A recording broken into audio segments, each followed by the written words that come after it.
тікелей мемлекеттің өзімен заңды түрде айланысуға болатын кәсіптерін талқылауға келдік. Бұл жерде тендерге қатысу үшін сізге көке жәке ешкім керек емес, тек қана заңды тұлға болу керексіз. Ол дегеніңіз ИП немесе ТО болу керек. ИП ашу десе жалпы қорқамыз ғой, не болып кетті анау мынау деп ше. Біз де қорқамыз басында. Мен өзім қорқамын, ИП не болды, налог төлеу керек. Ер кісілердің жұмысы деп вообще ойламаймын мен. Наоборот, әйелдерге өте ыңғайлы онлайн істей береді. Даже оны үйде отырып та істеуге болады. Жалпы не үшін тендер? Неге тендер болғанда бұл жерде бос уақытың көп қой. Бұл жерде наемник болып істеген кезде ол уақытың болмайды, отбасыңа уақытың болмайды. Бір жерге бару ол тоже сұрану керексің. Тендердің бәрін сендер жеп жатсыңдар деп айтады да. Сол кезде маған қатты тиеді. Мен жеп жатқан жоқ қой оны. Жалпы кәсіпкер деген ол проблеманы шешетін адам ғой негізі. Біз біреуге артып, мемлекетке артып отырғанша негізі осы жауапкершілікті өзімізге алып, не үшін өзіміз айланыспасқа деп айтқым келеді. Сәлем баршаңызға, мен Гүлбаным Әбілез. Бүгінгі біздің трендтегі бизнес YouTube каналымызға қош келдіңіздер. Қазақстанның кез келген азаматы, Қазақстанның қай өңірінен болмасын, айланысуға өте тиімді кәсіп түрі. Тікелей мемлекеттің өзімен заңды түрде айланысуға болатын кәсіптерін талқылауға келдік. Ендеше көрейік, қызық болады.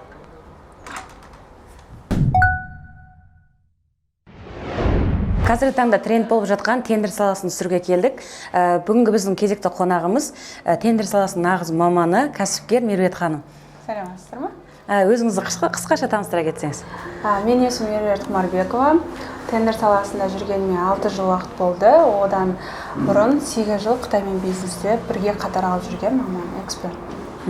Жалпы осы тендер саласына қалай келдіңіз? Мен Қытай бизнесін бастап жүрген кезімде, айналысып жүрген кезімде маған клиент табу өте қиын болды. И сол кезде қай жылдары бұл? 2017-16-17 жылдары ағам айтты, тендер деген осындай қазір ютубта актуальны болып жатқан, қызық болып жатқан, көкелер, ағалар естіп жүрген әңгіме, давай соны көрейік деген сияқты. Сосын мастер-класс болды тендердің, ол кезде орысша болатын, соған барып, сол арқылы, сол кезде енді клиент іздеп жүргенмен, бұл жерде клиент керек емес, тікелей мемлекетпен заңды бизнес дегеннен кейін осыған келген жайым бар. Жалпы айланысқаныңызға 6 жылдай болды, иә? Қанша тендер ұттыңыз осы 6 жыл аралығында? Өте көп, мен оны санамайды екенмін. Өте көп, иә. Себебі бізде бір компания емес, бірнеше компаниямен отырамыз, қатысамыз, сондықтан саны өте көп. Қанша жыл болды айналысып жатқаннан кейін. Өзіңіздің қазіргі таңда агентствоңыз бар, иә? Иә, бізде агентство бар.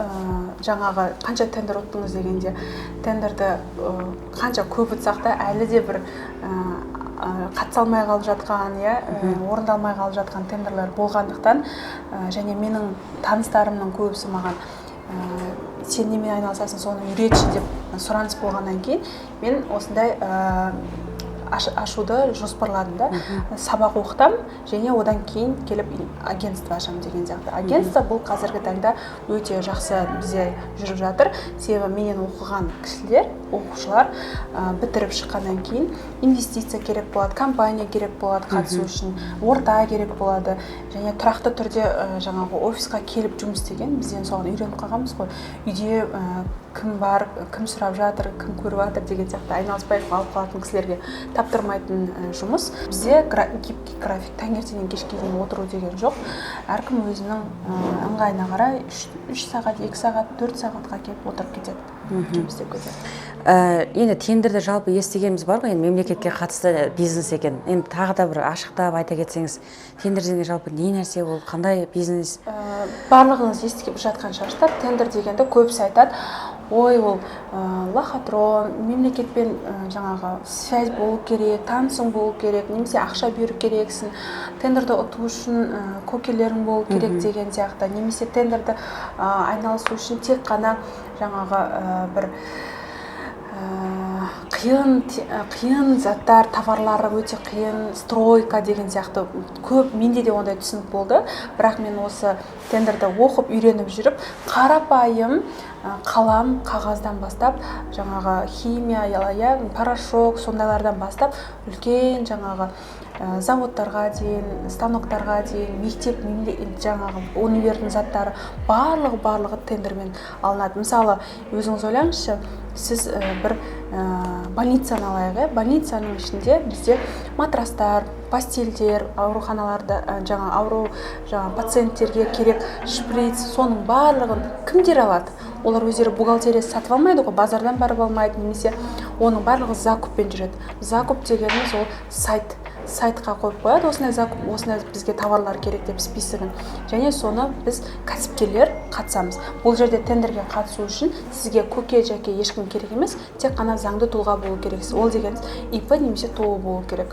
ИП ТОңыз болса, сіз тендерге қатыса аласыз. Және де порталдарға тіркеліп, регистрация жасап, солай болу керек. Біз жалпы қазақтармен заңнан неге қорқамыз түсінбеймін да, мысалға ИП ашу, жабу осындай негізі сенімді ғой мемлекеттің заты да, бизнесі. Сіз алдамайды, лақтырмайды, бірақ та не үшін біз қорқамыз деймін да, сондай договор деген сұрақтардан. Өте дұрыс айтасыз. Бізде қазақ, білмеймін, қарапайым халық көбінесе соттан, налогтан және документациядан қорқады. Оның барлығы білімсіздіктен. Білмегендіктен. Егер сіз сол нәрсені ашып, үйреніп, сол нәрсеге кішкене мұқият болсаңыз, соның барлығын үйренуге болады. Сол кезде сіз ешкімге алданбайсыз. Даже элементарный, мен сізге айтайыншы, сіз бір жерден үй алу үшін де, мысалы, сол үй алу үшін соның қандай жолдары болады, соны барып үйренсеңіз, сізге ашық жаңа банктен айтып береді. Ал жаңа мошенниктер сіздің білімсіздігіңізді пайдаланатындағыны, жаңағыдай, мен саған үй алып беремін, маған осынша ақша бер деп қазір мошенниктер бар ғой көп. Сондай сияқты. Бұл да тендерде де сондай да, көбісі білмегендіктен солай айтып жатады. Көке керек, ақша керек, жаңағы связь керек деген сияқты, немесе ақша беріп солай ғана өту керексің, немесе соның бір керемет маманы болу керексің, бұрыннан соның бір, оның оқуы жоқ, оның бір университетте өйтіп оқытатын ондай жоқ. Және де білім алу, мысалы, ол білетін адамдардан үйреніп, өзіңіз немесе ізденіп, заң жолдарын бәрін үйренсеңіз, бұл да бір сондай істеуге болатын кәсіп. Негізі ана білмеген өшет дейді ғой, былайша айтқанда. Осындай мамандадан үйреніп, заңды да негізі қатты бір үйреніп кететіндей бір жайт емес, былай қарасаңыз. Бұның барлығы негізі тендердің бүкіл шарттары, қалай жүру керек, барлығы заң жүзінде алдын ала жазылып, заңмен қорғалып қойған. Оған тікелей біздің президентіміз заңды қарастырып, жылда өзгерістер болатын болса енгізіп, тікелей жаңағы президент, министерство финансы барлығы ақылдасып, сол жылда қарастырылып отыратын бұл заңмен жасалынып отырған дүние негізінде. Сіздің құқығыңыз және заказчиктің құқығы екеуі теңдей қорғалған.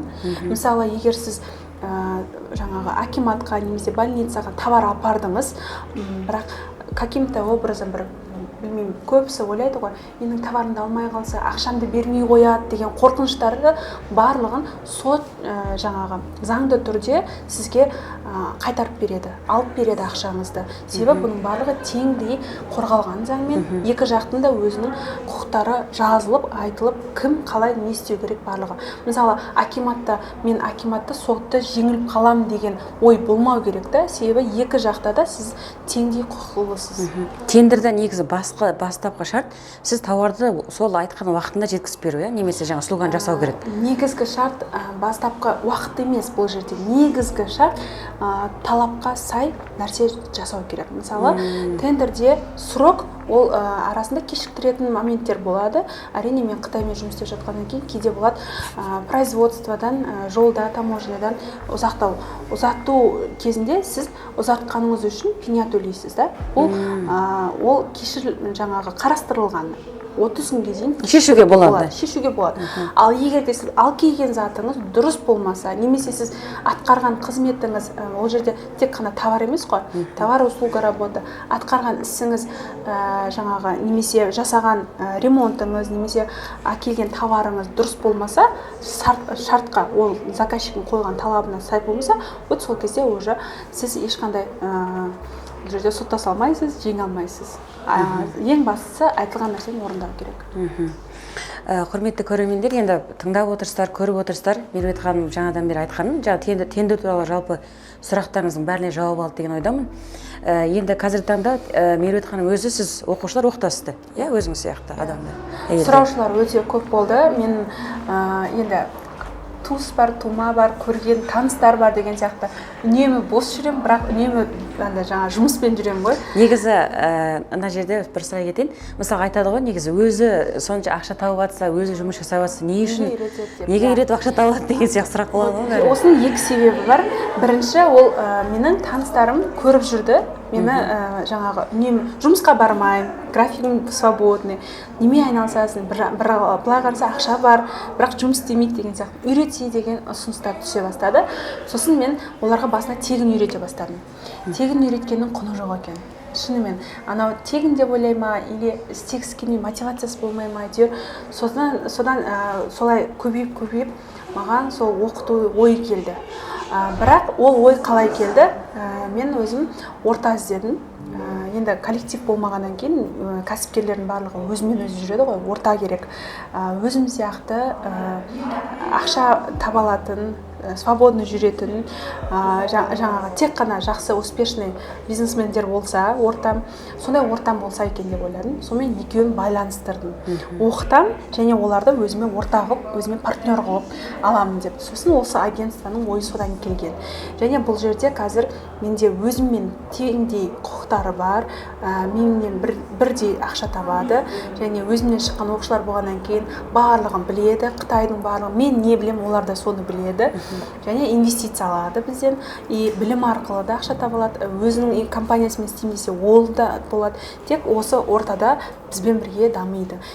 Сондай ой келді. Екінші, мен неге оқытамын?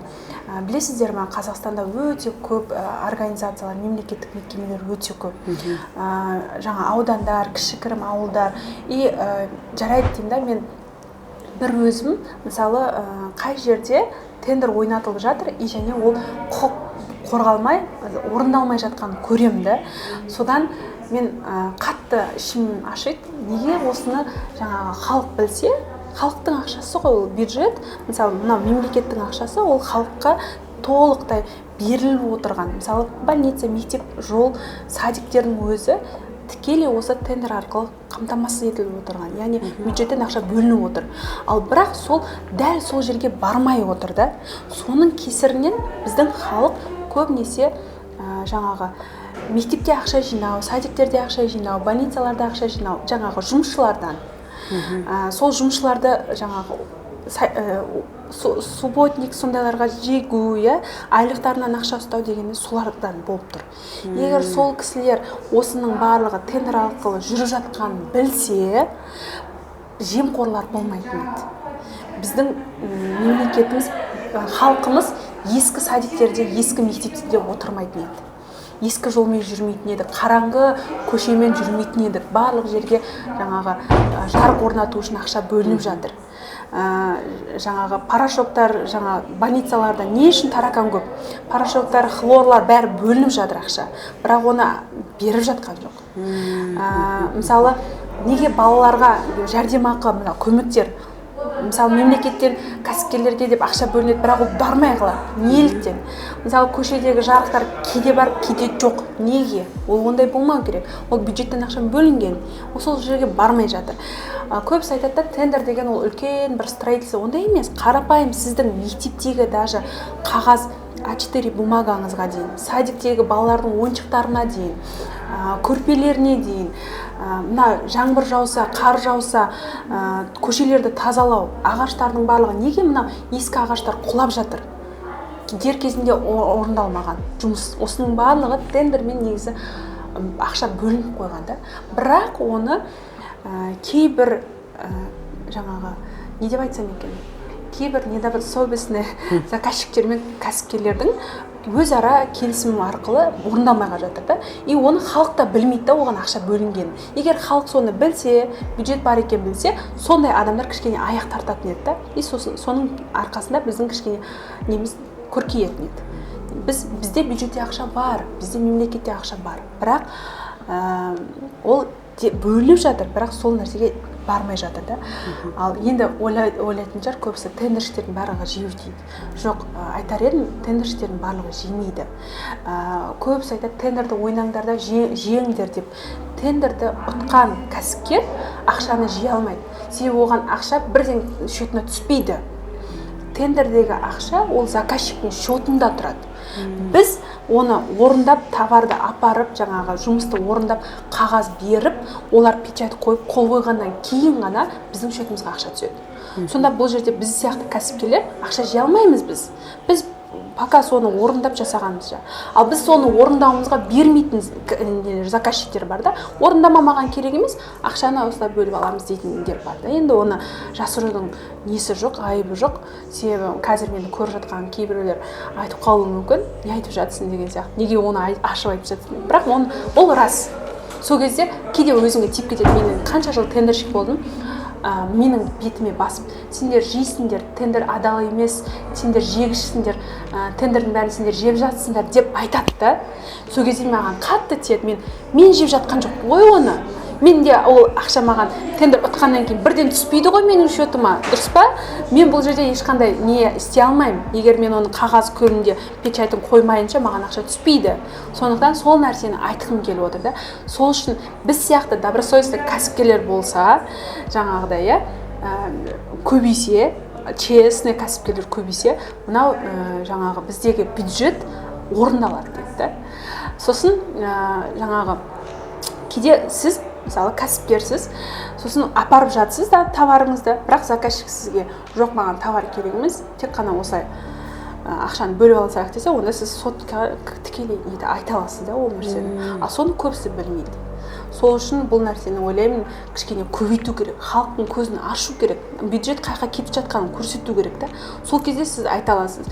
Міне әр ауданның, әр ауылдың өзінің тендері бір сайтта бар. Кез келген біздегі жаңағы регистрация жасамаған кісілерде кіріп, көріп, қанша ақша бөлінгенін көре алады. Сондықтан да кіріп, көріп, өзіңіздің ауылдың, өзіңіздің мекеменің, больницаның, мектептің, садиктің, акиматтың, немесе жаңағы дом культуралар бар ғой, солардың барлығына қанша ақша бөлгенін қараңызшы, өзіңіз таң қаласыз. Мынандай нәрсе бізде жоқ қой дейсіз да. Сөйтесіз да, сіз барып требовать етіп сұрап айтсаңыз болады да, жаңағыдай. Неге біз өйтіп жатырмыз? Егер сөйтіп халықтың барлығы грамотный болса, білімді, ақылды болса, бюджет біз енді айтатын екінші Дубай болатын едік негізі. Себебі бізде бюджетте халқымыз бай. Біз негізі шынымен де бай мемлекетпіз.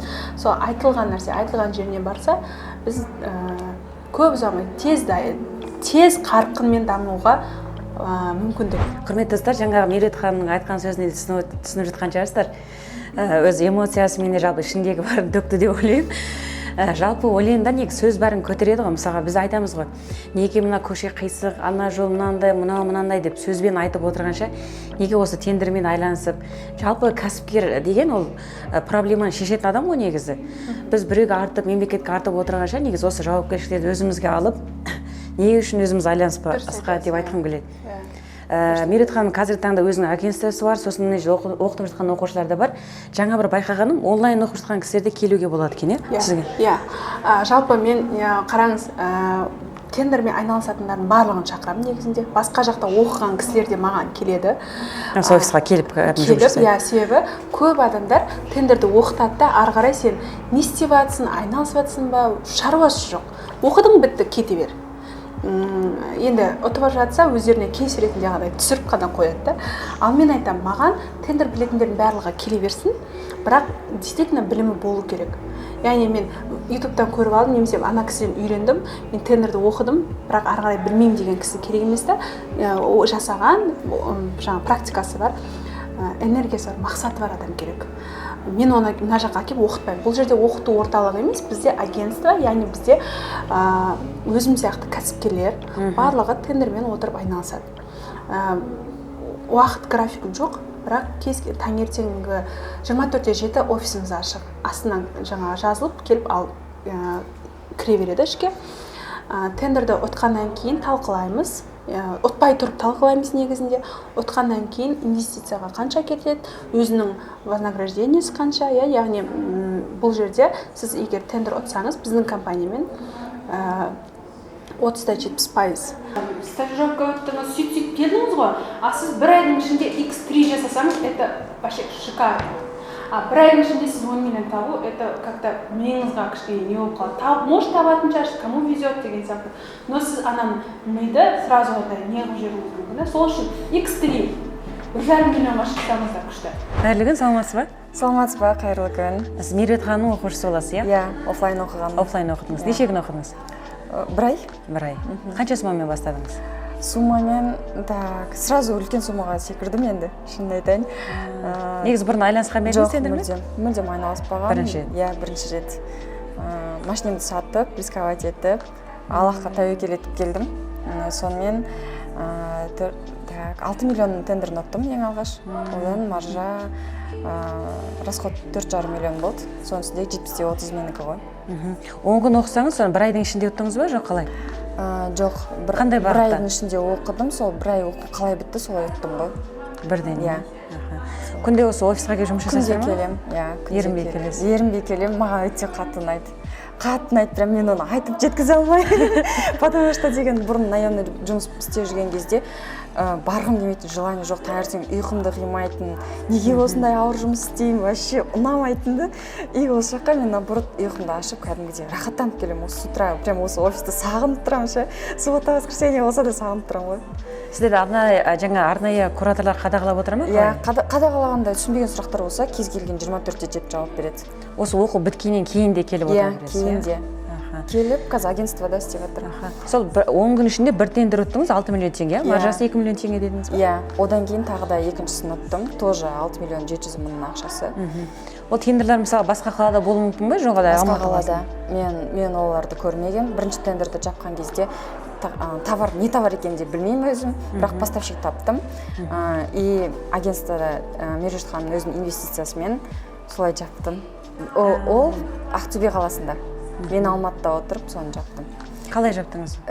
Онлайн, сол. Бәрін онлайн ғой, тендерде бәрі онлайн ғой, счет фактура бәрін онлайн жібереміз. Сол. Негізі әйел кісіге тиімді ма? Көбінде осы тендер десе ер кісілер деп ойлаймыз ба? Ер кісілердің жұмысы деп вообще ойламаймын. Наоборот, әйелдерге өте ыңғайлы, онлайн істей береді. Даже оны үйде отырып та істеуге болады, бірақ үйдің тірлігімен алаңда кетесің да, и лучше келіп істеген жақсы ғой. Енді менде уақыт бар, по крайней мере, келіп істейтін. Сондықтан маған ұнайды офиске келіп істеген. Саламатсыз ба, қайырлы күн? Саламатсыз ба? Есіміңіз? Еркебұлан болады. Қай қаладан боласыз? Негізі осы Алматы қаласынан, бірақ облыста тұрады. Тендер саласына қалай келдіңіз? Тендер саласына негізі Меруерт ханымның сол сабағын алып, сонымен келдім. Сіз біздің алғашқы түсірген YouTube каналынан көрдіңіз, иә, негізі? Негізі бізде мен Досболам екеуміз келгенбіз. Досболам Меруерт ханымның сұхбатын көріп, YouTube'дан сол арқылы келіп отырмыз біз. Құда біз бірінші сізбен сөйлестік. Иә. Сізбен сөйлесіп, сіздер арқылы келдік, мамам сол келісіп. Өкінесіз ба келгеніңізге? Жоқ, ешқандай өкініш жоқ. Жақсы, Аллаға шүкір. Мен білім алудан негізі қашатын адам емеспіз.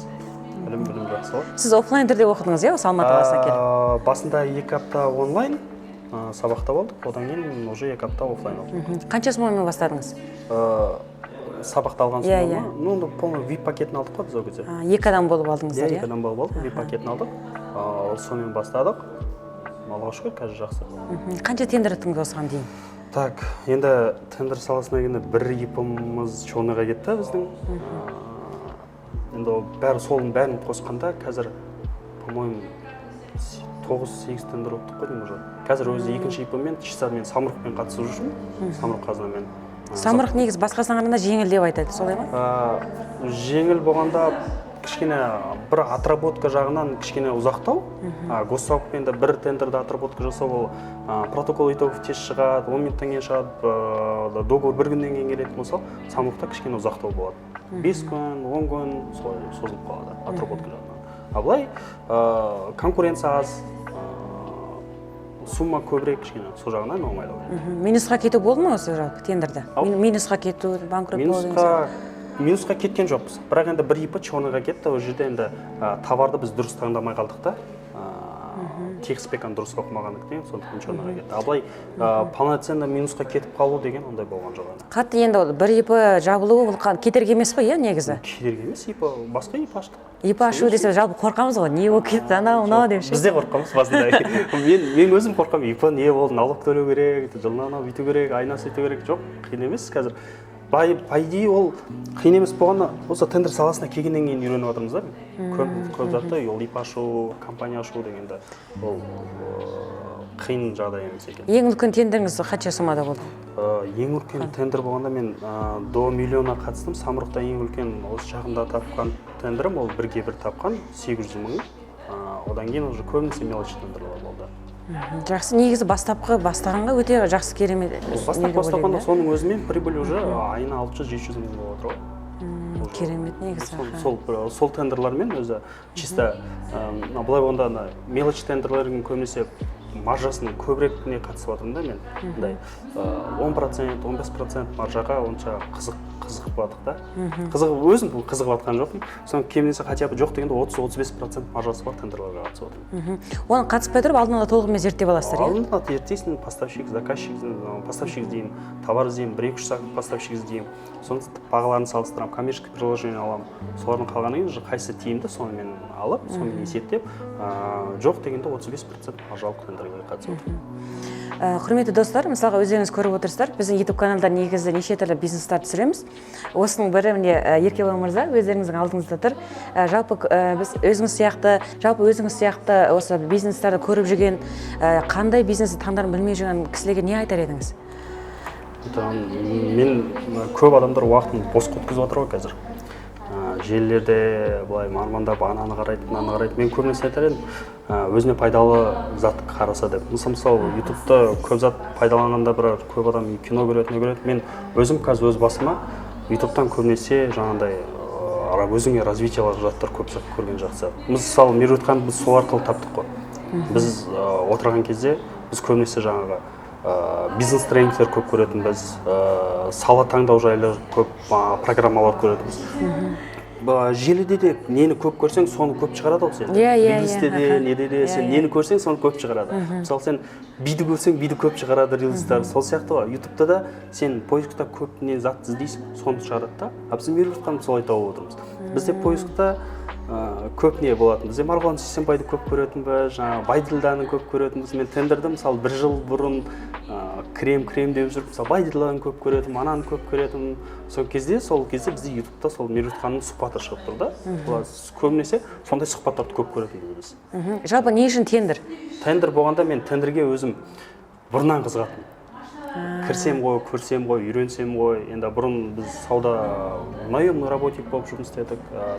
Потом кейін өздеріңіз бәріңізге белгілі қазіргі трендте жүрген Wildberries, Озон, сонымен істедік. Содан кейін уже 2 адам болғандықтан жаңағы Озон, Wildberries істеп отқаннан кейін тендерге де кірсек деген ой болған. Онда көбінесе неге тендер болғанда бұл жерде бос уақытың көп қой.